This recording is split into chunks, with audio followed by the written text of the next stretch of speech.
All right, Trent, my man, thank you so much. As I said before in the video, Trent was behind the scenes with the Frankie episode. Yeah. And I thought, man, I need this guy on the show. He has to get on the show. He has way too much to offer. I know he's super nervous about this right now, which he doesn't need to be. A little bit, yeah. Yeah, it's all good.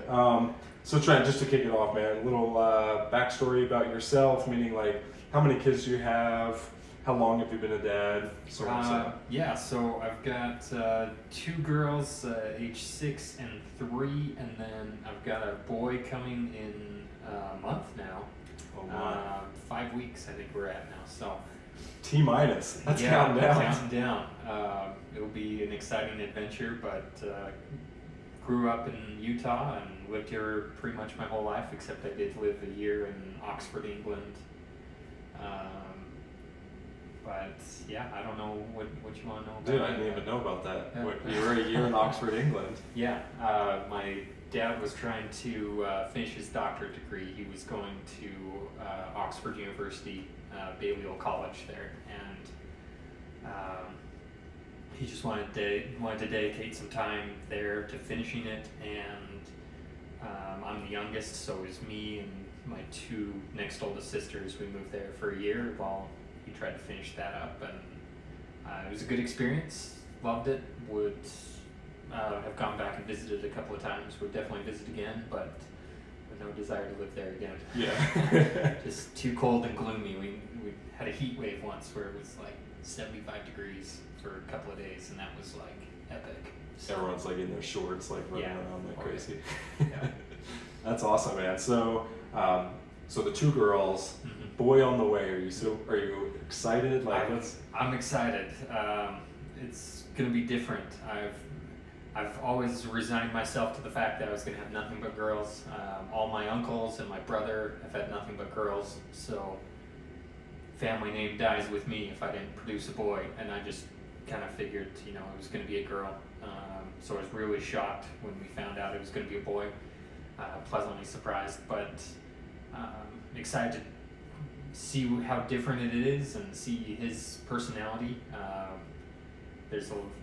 I'm really big into cars, and so my girls have picked up some of the car things. We like to play with my little micro machines and Hot Wheels and things like that on occasion, but for the most part they're all girl, which is great, but it'll be interesting to see if he picks up on that sort of stuff, or if he goes a different path. But I'm just excited to see what it's going to be like. Sure. So you've been going to appointment after appointment at this point. Now it's just getting down to it. Yeah, getting down to it. We're doing things a little bit different this time. We've had different. Each birth has been different, and my wife wanted to involve a lot of people this time. So we're actually having the baby at a birth center this time rather than a hospital, just so we can have more people in the room, kind of thing. So my mother-in-law is going to be there, my mom's going to be there, sister-in-law is going to be there, the 6-year-old's going to be there. Like it's going to be a whole family experience. But now in that situation, like to me, I'm thinking, I know this is going to sound bad, but I'm like, I would be so like in the corner, like detracted from all that, because it's like, I don't know, with Katie and I, it was definitely just mostly her and I throughout the whole experiences, Right. Thinking about bringing in, love my in-laws, love my parents or something, Right. but I don't know how much I would have wanted them in the room. Right. So like, what are your thoughts and feelings of that? So the second birth with my now 3-year-old, it was really tough labor because my wife was induced, and she wanted to, with our first baby, she had her all natural, and with the induction, it's a lot more painful and a lot stronger contractions. And my mother-in-law was there, and she was a huge help. Like, we had everything figured out after the first birth, and it was just completely different. We weren't prepared for it, and so it was really helpful to have her there to help calm things down and Sure. help distract and help us both through it, because at one point, my wife's being strong and I'm not so strong, and then she stops being strong, so I've got to jump in and be strong, Sure. and my mother-in-law helped kind of kick me in the rear end and say, okay, now it's your turn to be strong. Like, so it'll be interesting to have everyone there, but my sister-in-law has always wanted to be a part of it, and now her kids are old enough that she can get away and join us for that, and then my 6-year-old's just excited to be a part of it too. So. Do you think your role is going to kind of change in the room when you're in there? Slightly, but I think for the most part I'm just there to support my wife through it, and kind of try and help her focus on the important things. So Sure. I don't think it'll change significantly. We'll have one person designated to 6-year-olds if she gets overwhelmed by the whole birth, then Sure. she'll be removed from the situation. They've got a waiting room just outside, so she can be there without having to be there, Nice. So that's really cool, man. It sounds like it's going to be an awesome experience nonetheless. So- I mean, yeah, right? I mean, you're bringing a human into the world. Right. It's an Right. awesome experience. So one thing I do like to talk with all the guests about, just because it's so different with everybody, your first child coming in, going to be a brand new dad, you're in the hospital, the experience is all happening. What were your thoughts, feelings? Oh man, it was intense. So the first time there was an issue with with my first daughter. They had some meconium that they saw, so they, instantly take her away, kind of suction out her esophagus to make sure nothing was in there. And then they did start tending to my wife, and so I was the first one to be able to hold her. And it was just like your heart just opens, it rips open, like I instantly started crying. Like I'd never felt like my heart instantly grow like that. It was just amazing experience. It's like, wow, this is my child. It was an instant thing where it was like my heart doubled in size, and with the second I thought there's no way that this is going to happen again, and I was able to hold her, and instantly the same thing happened again. It was just like a whole new love for this child. It's you think, how could you love anything any more than you already do? And it's like, I keep saying the same thing over, and I apologize for that, but it's like my heart just grew again with the next child when I first held her. It's an amazing experience. That's so cool, man. See, and that's what I love. I love it because everyone has a different experience, right?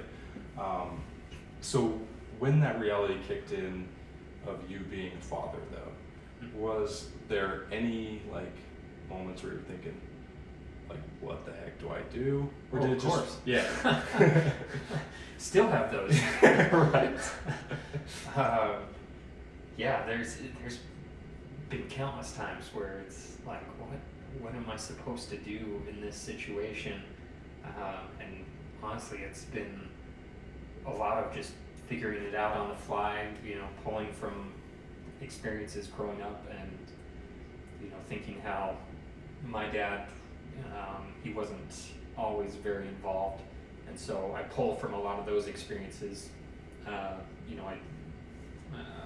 still loved my dad,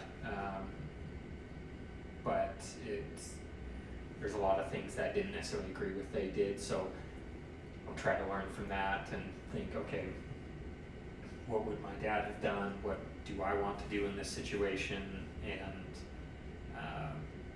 try and piece it all together and figure out the best route. It doesn't always work, and I've got to go back and try again. But that's the great thing about the first couple of years of your kid's life. They don't always remember those experiences, so you can kind of have a little bit of a mulligan. And Sure, right? Yeah. No, that's great, man. So when you talk about that, because I'm the same way, we all have different experiences with how our fathers, even our mothers, were to us, and it's kind of we either choose to implement some of those things, Right. or we choose to go polar opposite. Right. Is there anything from either your mom or your dad that you're like, that was one of those experiences I want to make sure that I have with my kid, or a lesson they taught me that I want to make sure that I pass along to them? It's a good question. I can think of the opposite side. Yeah, hit it up first, you know? Yeah. So, my mom is very work-oriented, very driven. I love that about her. And same with my dad. He was very driven and very work-focused.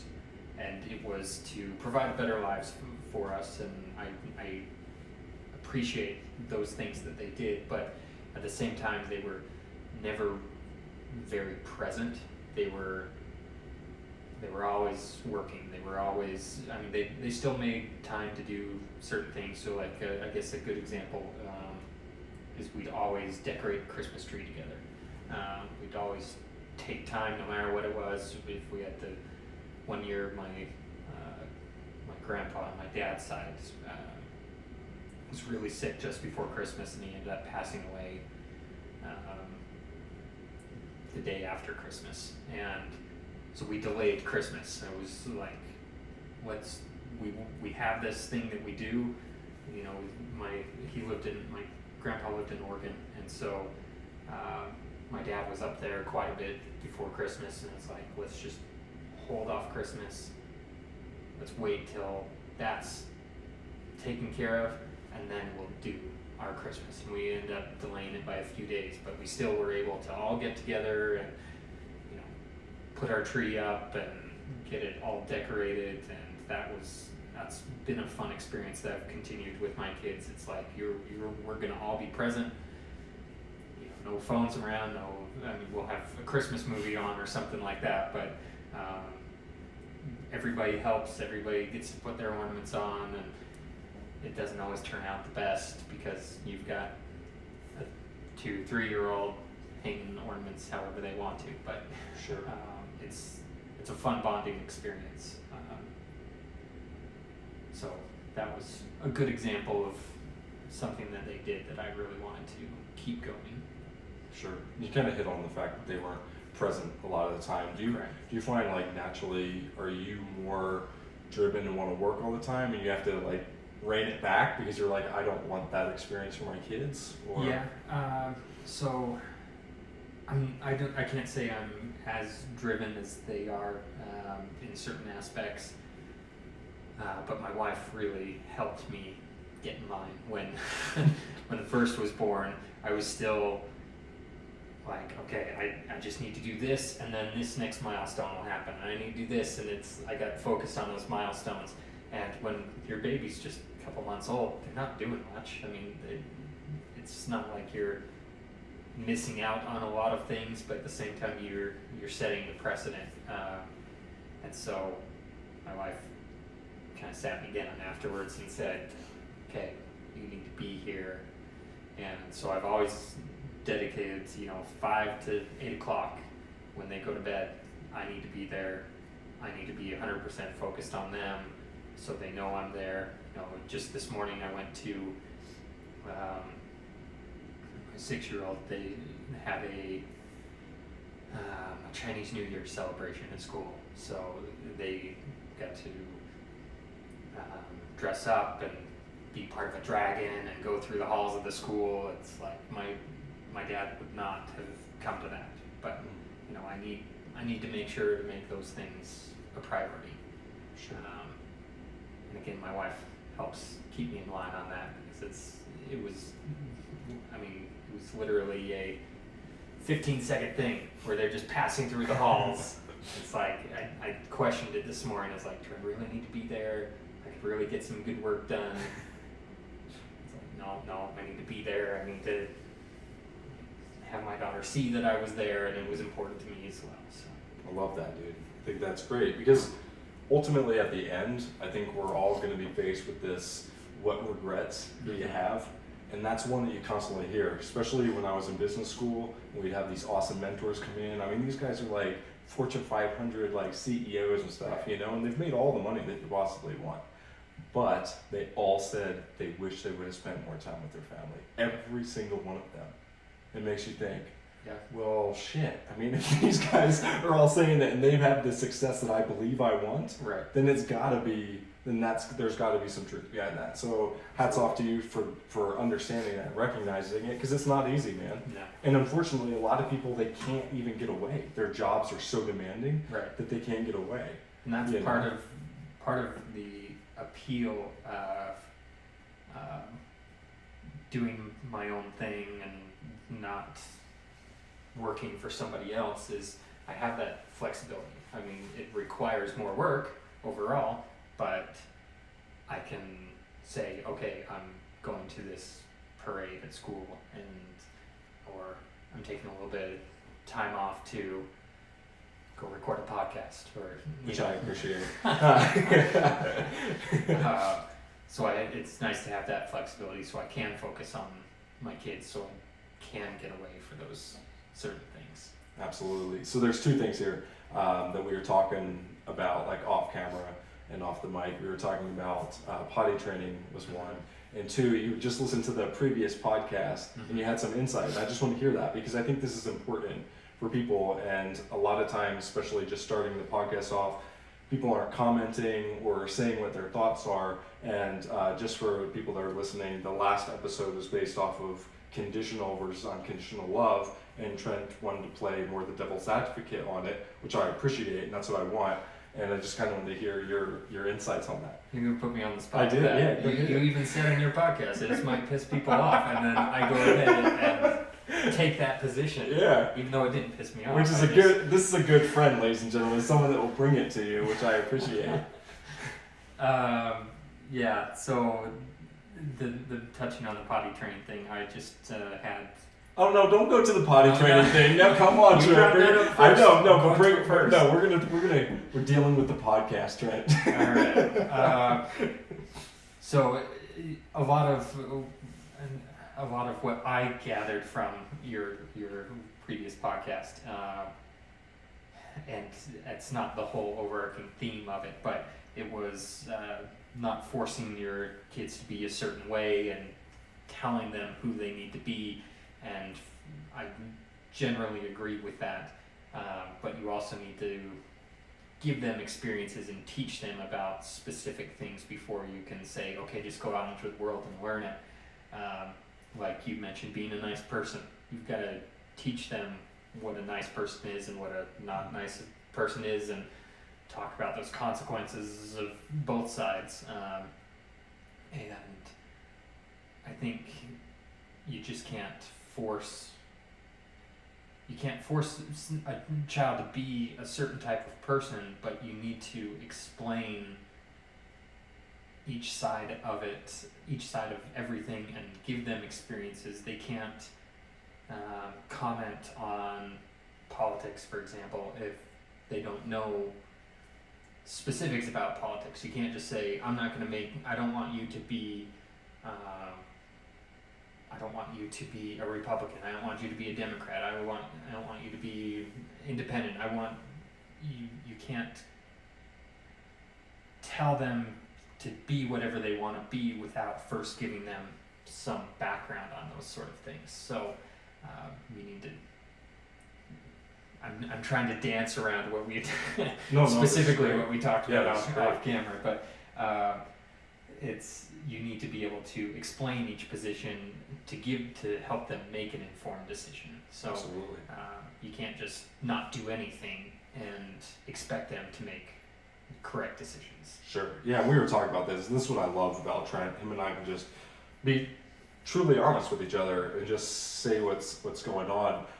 One of the biggest things of why I wanted to bring this back up, because I kind of want to know what are some of those core, not just principles, but what are some of the things that you really hope your kids will take away from you as far as moving into their next chapter of adulthood eventually? Good question. I think,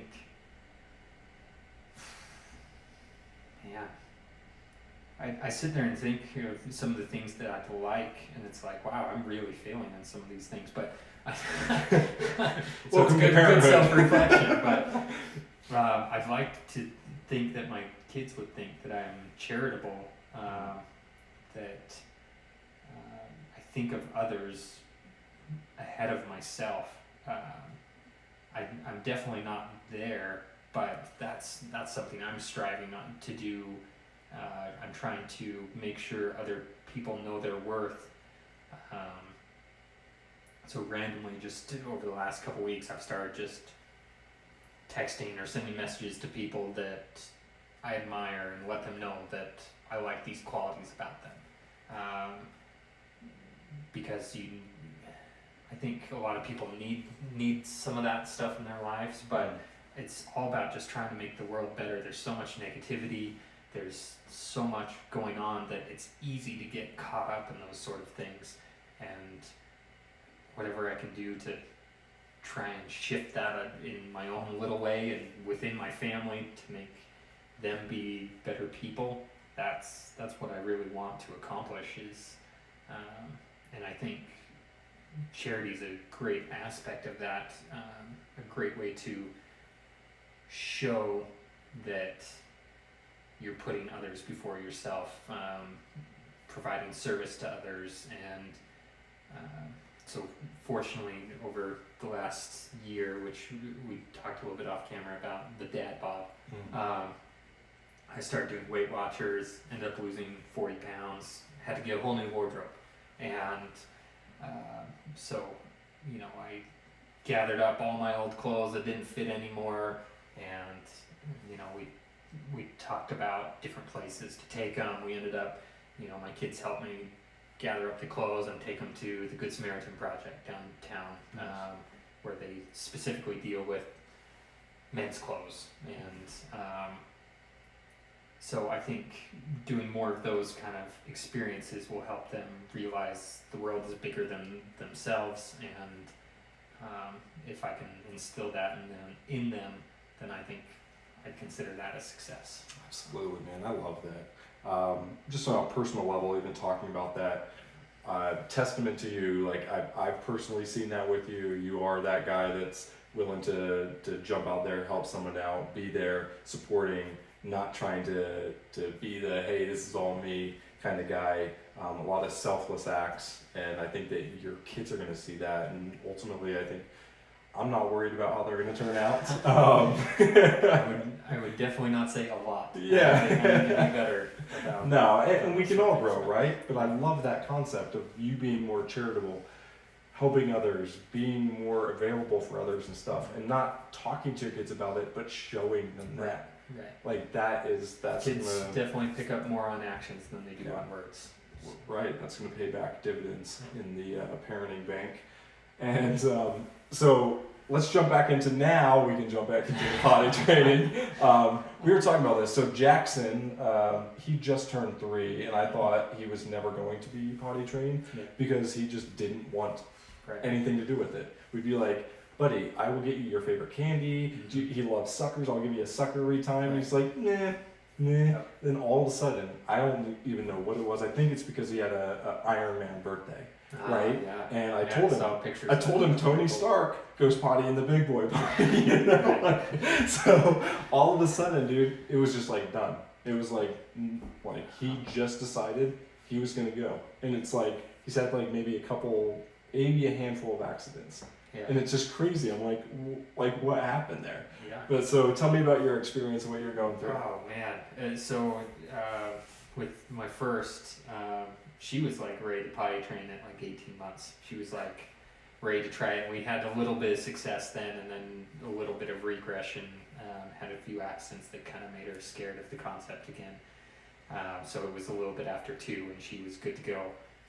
But with my now 3-year-old, I mean, she's the most stubborn girl ever. I hope that translates into good experiences when she's an adult. But I mean, so she's totally a girl. She likes makeup. She likes earrings. So one thing that she'd love to do is put lipstick on. It's like, all right, well, we tried every form of positive reinforcement on it, and nothing was working. We tried at 18 months, nothing was happening. Okay, we tried again at 2 years, nothing was happening. Try at 2.5, and then we really start, like, she's gotta go to the bathroom at some point, without going in the diaper, and she just it's finally like, okay, well, you can have she called them lips or lipstick, and you can have your lips back when you go potty in the potty. She's like, okay, I don't want lips anymore. Just like completely dropped her favorite thing that she is obsessed with. Hasn't talked about it since. Like, she just dropped it. No, I don't need it anymore. I'll still go in my diaper.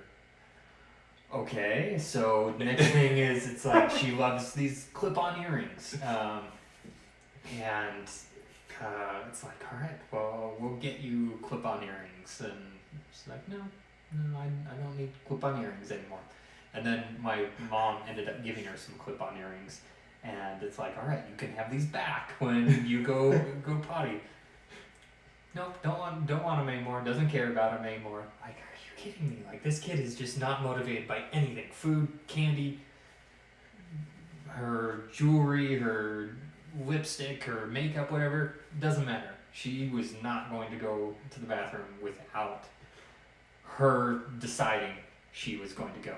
And I don't know what it was that clicked, but it finally clicked just like a couple weeks ago. I mean, she's 3.5 years old, and finally she was like, all right, I'm gonna go now. I'm like, great, let's do this.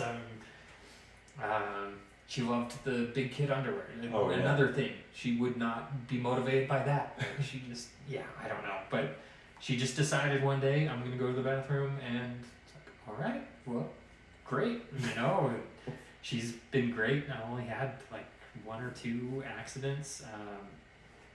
She did have a little bit more trouble going number 2, but that we did overcome with a toy. It was funny, we went to Target to pick out this toy, and she's big into Shopkins and dolls and all this stuff. And the thing she picked out, it didn't have a price tag, which I should have known.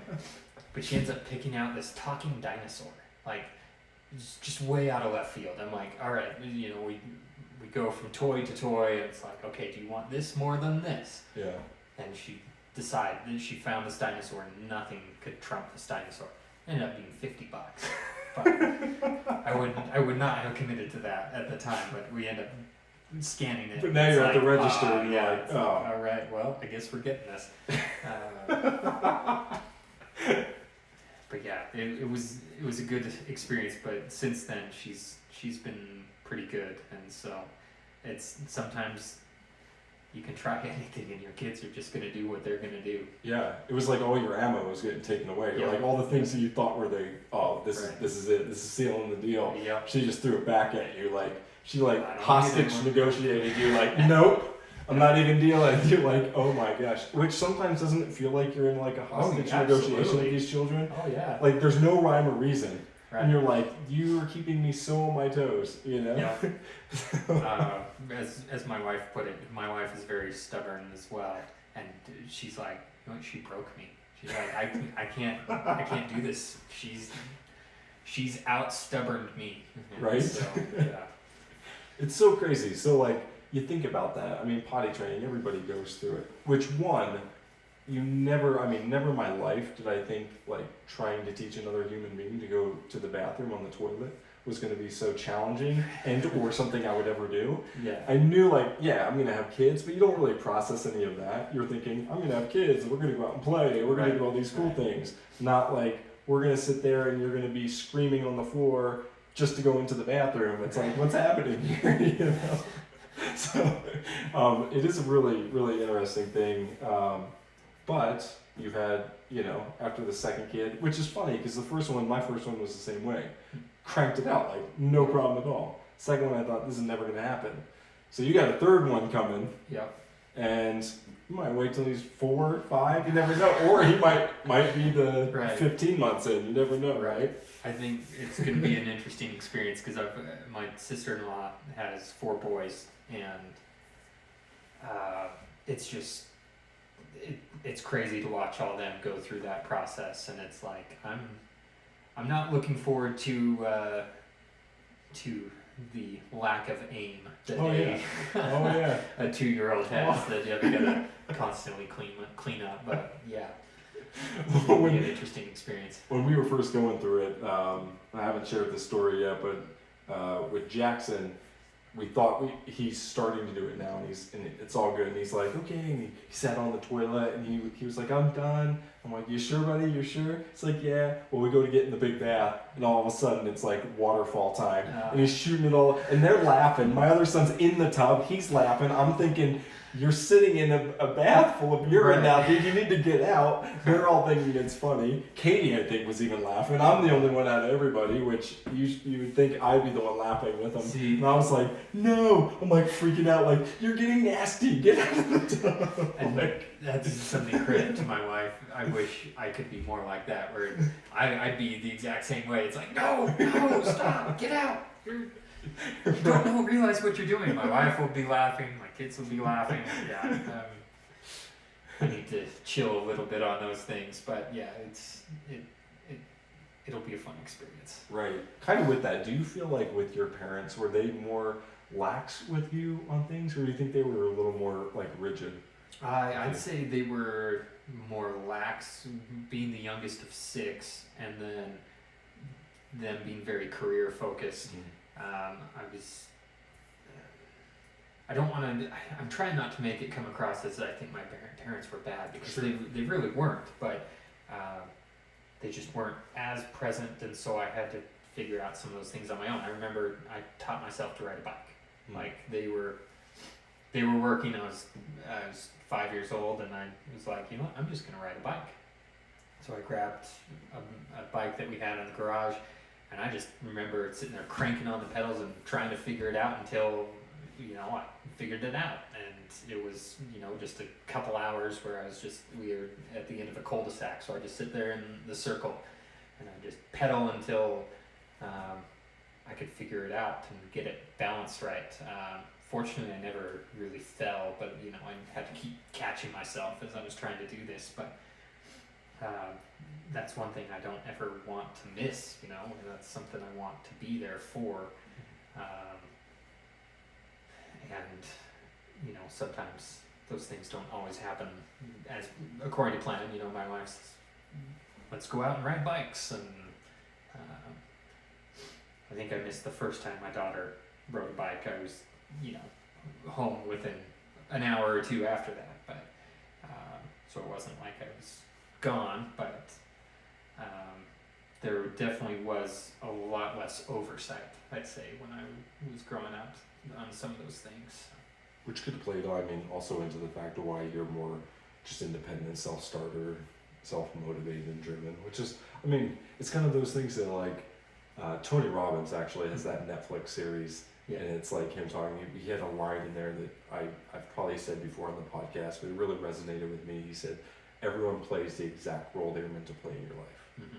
And when you look at it like that, I still even have that body feeling there's so much truth in that. Yeah. And even with my parents, my parents both were amazing in certain ways, and other ways I was just like, are you sure that I'm your child? We're very different. I'm very different from my father. I'm very different from my mom. But then there's little snips and bits and pieces that play in there. But I'm thankful for all the things that I don't think they did right, as much as thankful for the things that I think as a child sometimes we believe too, like it's not the woe is me, but it's that whole my parents weren't there. But then now being a parent, you're like, man, maybe they were caught up with certain things and they couldn't get away, and that's what's hard, right? Yeah, it's very easy to relate. After you go through parenting, it's very easy to understand some of those situations and get a better perspective on it. Sure. So you talked about there's a couple things that are just like hitting in my mind. We'll kind of wrap up a little bit here, but you talked about you work for yourself, and me knowing you, I know you do stuff with real estate and all that. Is that because of like something you wanted as a kid, or is that something that was a family thing? Like, Yeah. what's the... So yeah, that was growing up, watching my parents.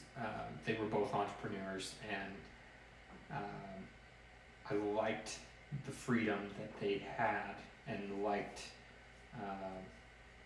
seeing them accomplish some of those things. I did glom onto a lot of, seeing their successes, and kind of blocking out some of their failures. Sure. And so it was really cool to see they started an au pair business in our basement. It started out with, just them and one other person, and seeing them eventually take over our entire basement, and then being able to move out and get their own building, and just watching that growth process. It was really cool, very exciting for me. And that's always something I've wanted to do, is start a business in my office and have it grow to where it needs a building. And it's a little more old school type of thinking now, where it's like, but I want an office, I want a building with my company's name on it, that kind of thing. I don't have that, but it is nice now seeing something physical be built and something tangible in front of you, to see that go through the process of starting as a junk house and turning it into something beautiful, That's cool. That's really cool. Yeah, a little fun segment now I do with people. Don't know if I'm going to keep this in the podcast, but I'm going to keep it in this episode. Oh, great. I get to be the guinea pig. Yeah, no. We've done it before. I ask everybody you have what you perceive your kids would envision you being if you were an animal. And what animal you believe you are. This. Oh, yeah. Man. I thought about it when we were doing the Frankie episode, and man, I have no idea what to answer to that. I'd probably think my kids would think I'm either a horse or a dog.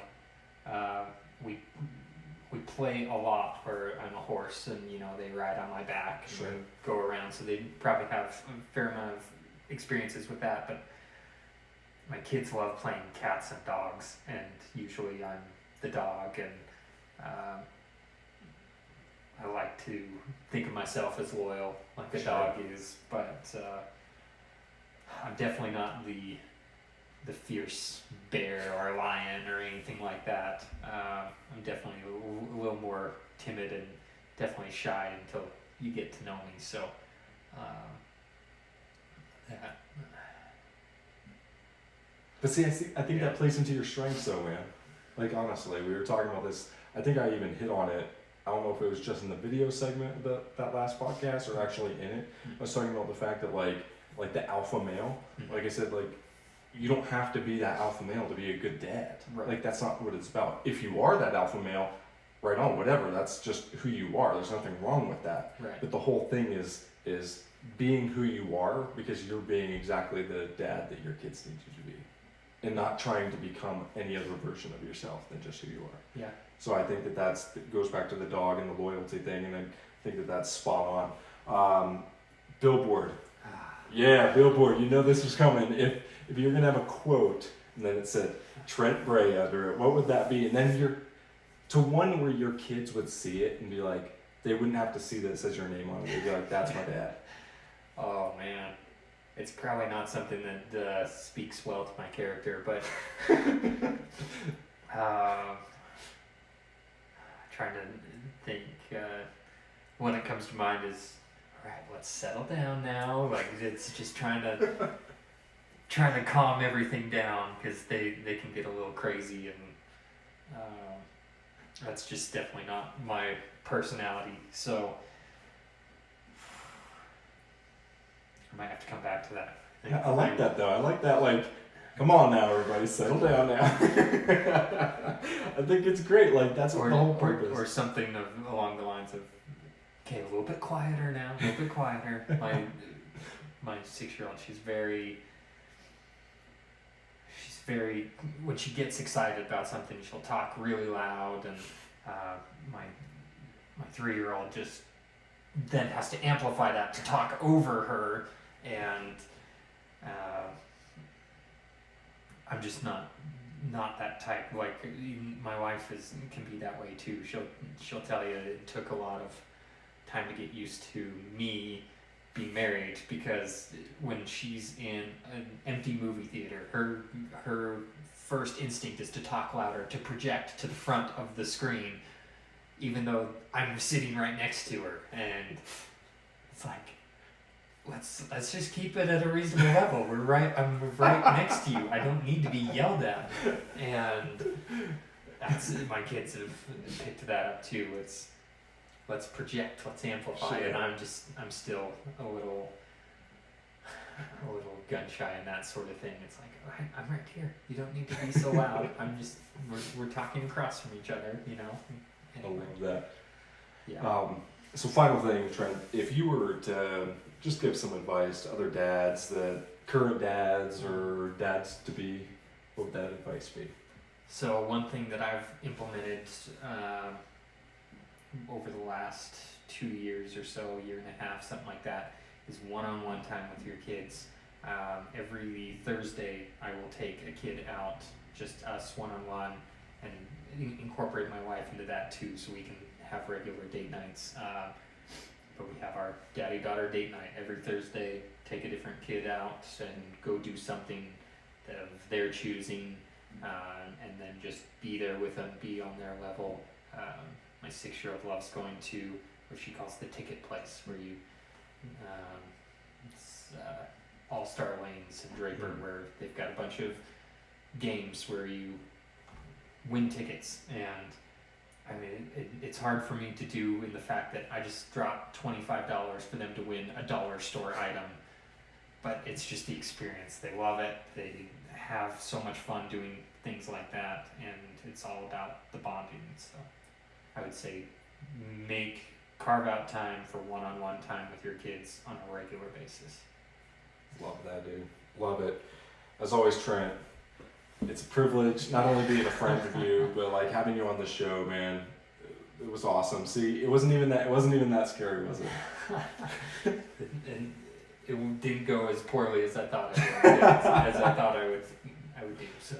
Right on. All right, everybody. Till next time, keep tuning in. This is Carseats and Coffee.